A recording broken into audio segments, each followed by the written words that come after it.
বহুকাল পূর্বে একজন রাজা ছিলেন। সেই রাজার ছিল একজন জাদুকর। ওই জাদুকর বৃদ্ধ হলে একদিন সে রাজাকে বলল, আমি তো বৃদ্ধ হয়ে গেছি, সুতরাং আমার নিকটে একটি ছেলে পাঠান, যাকে আমি জাদুবিদ্যা শিক্ষা দিব। বাদশাহ তার নিকটে একটি বালককে পাঠিয়ে দিলে। তিনি তাকে জাদুবিদ্যা শিক্ষা দিতে লাগলে। বালকটি জাদুকরের নিকট যে পথ দিয়ে যাতায়াত করত, সে পথে ছিল এক সন্ন্যাসীর আস্তানা। বালকটি তার নিকট বসল এবং তার কথা শুনে মুগ্ধ হল। বালকটি জাদুকরের নিকট যাওয়ার সময় ওই সন্ন্যাসীর নিকট বসে তার কথা শুন। ফলে জাদুকরের নিকট পৌঁছতে বালকটির দেরি হতো বলে জাদুকর তাকে প্রহার কর। বালকটি সন্ন্যাসীর নিকট এ কথা জানালে তিনি বালককে শিখিয়ে দেন যে, তুমি যদি জাদুকরকে ভয় করো তাহলে বলবে, বাড়ির লোকজন আমাকে পাঠাতে বিলম্ব করেছে, এবং বাড়ির লোকজনকে ভয় পেলে বলবে, জাদুকরই আমাকে ছুটি দিতে বিলম্ব করেছে। বালকটি এভাবে যাতায়াত করতে থাকে। একদিন পথে সে দেখল একটি বৃহদাকার প্রাণী মানুষের চলাচলের পথ রোধ করে বসে আছে। বালকটি ভাবল, আজ পরীক্ষা করে দেখব যে জাদুকর শ্রেষ্ঠ না সন্ন্যাসী শ্রেষ্ঠ। অতঃপর সে একটি প্রস্তর খণ্ড নিয়ে বলল, হে আল্লাহ, জাদুকরের কার্যকলাপ অপেক্ষা সন্ন্যাসীর কার্যকলাপ যদি তোমার নিকট অধিকতর প্রিয় হয়, তবে এই প্রাণীটিকে এই প্রস্তরাঘাতে মেরে ফেল, যেন লোকজন যাতায়াত করতে পারে। এই বলে প্রাণীটিকে লক্ষ্য করে সে প্রস্তর খণ্ডটি ছুঁড়ে মারল। প্রাণীটি ওই প্রস্তরাঘাতে মারা গেল এবং লোকজনের চলাচল শুরু হল। এরপর বালকটি সন্ন্যাসীর নিকট গিয়ে তাকে ঘটনাটি জানালে তিনি তাকে বললেন, বৎস, তুমি এখনই আমার চেয়ে শ্রেষ্ঠ হয়ে উঠে, তোমার প্রকৃত স্বরূপ আমি বুঝতে পারছি।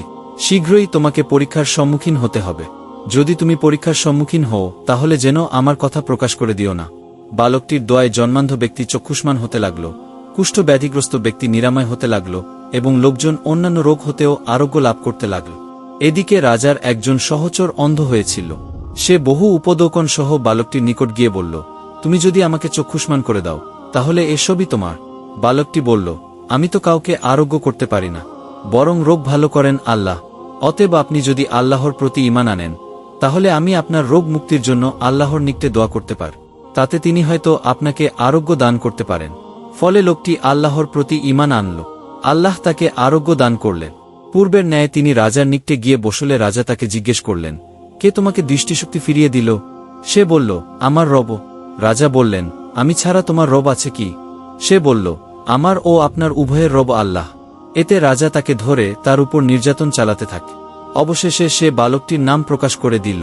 অতঃপর বালকটিকে রাজদরবারে আনা হল। রাজা তাকে বললেন, বৎস, আমি জানতে পারলাম যে তুমি তোমার জাদুর গুণে জন্মান্ধ ও কুষ্ঠব্যাধিগ্রস্ত লোকদের রোগ নিরাময় করছ এবং অন্যান্য কঠিন রোগও নিরাময় করে চলেছ। বালকটি বলল, আমি কাউকে রোগ মুক্ত করি না, রোগ মুক্ত করেন আল্লাহ। তখন রাজা তাকে পাকড়াও করে তার উপর উৎপীড়ন চালাতে থাকেন। এক পর্যায়ে সে সন্ন্যাসীর কথা প্রকাশ করে দিল। তখন সন্ন্যাসীকে ধরে আনা হল এবং তাকে বলা হল, তুমি তোমার ধর্ম পরিত্যাগ করো। কিন্তু সে অস্বীকৃতি জ্ঞাপন করল।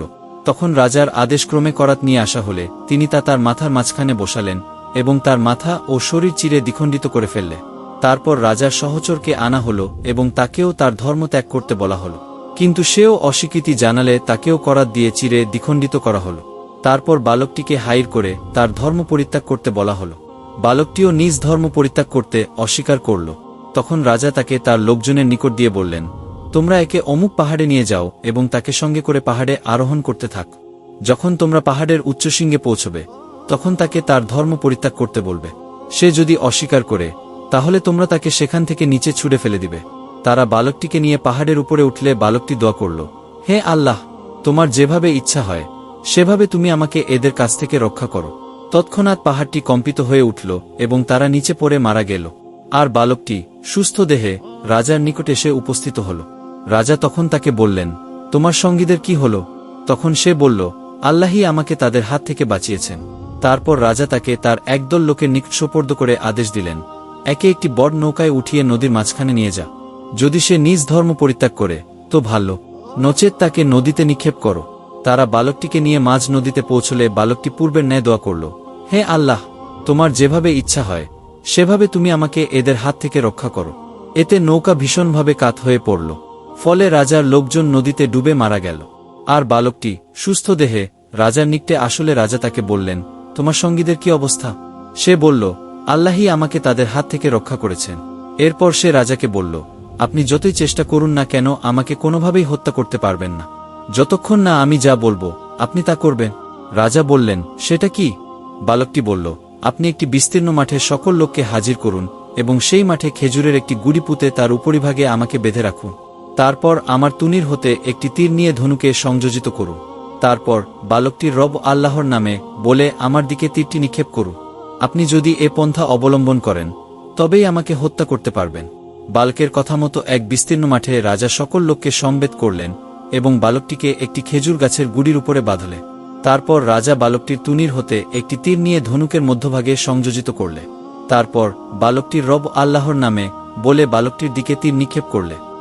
তীরটি বালকের চোখ ও কানের মধ্যভাগে বিদ্ধ হল। বালকটি এক হাতে তীরবিদ্ধ স্থানটি চেপে ধরল। অতঃপর সে মারা গেল। এই দৃশ্য দেখে উপস্থিত জনগণ বলে উঠল, আমরা বালকটির রবের প্রতি ঈমান আনলাম, আমরা বালকটির রবের প্রতি ঈমান আনলাম, আমরা বালকটির রবের প্রতি ঈমান আনলাম। তারপর রাজার লোকজন তার নিকট গিয়ে বলল, আপনি যা আশঙ্কা করছিলেন তাই শেষ পর্যন্ত ঘটে গেল। সব লোক বালকটির রবের প্রতি ঈমান আনল। তখন রাজা রাস্তা গুলির চৌমাথায় প্রকাণ্ড গর্ত খনন করার নির্দেশ দিলে।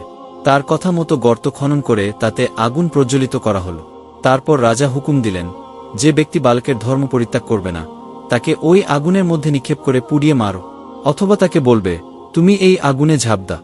রাজার লোকেরা তার হুকুম পালন করতে লাগল। ইতিমধ্যে একজন রমণীকে তার শিশু সন্তান সহ উপস্থিত করা হল। রমণীটি আগুনে ঝাঁপ দিতে ইতস্তত করতে থাকলে শিশুটি বলে উঠল, মা সবর অবলম্বন করুন, কেননা আপনি হক পথে আছেন। পবিত্র কুরআনের সূরা বুরুজে এ ঘটনার দিকে ইঙ্গিত করে বলা হয়েছে, অভিশপ্ত হয়েছে গর্তওয়ালারা, অর্থাৎ অনেক ইন্ধনের অগ্নিসংযোগকারীরা, যখন তারা তার কিনারায় বসেছিল এবং তারা বিশ্বাসীদের সাথে যা করেছিল তা নিরীক্ষণ করছিল। তারা তাদেরকে শাস্তি দিয়েছিল শুধু এ কারণে যে তারা প্রশংসিত পরাক্রান্ত আল্লাহর প্রতি বিশ্বাস স্থাপন করেছিল। যাদের ঈমানদার যুবক ও গর্তবাসীদের এই ঘটনাটি ভালো লাগেছে তারা আমাদের এই ভিডিওটি লাইক করে চ্যানেলটি সাবস্ক্রাইব করতে পারেন। আসসালামু আলাইকুম।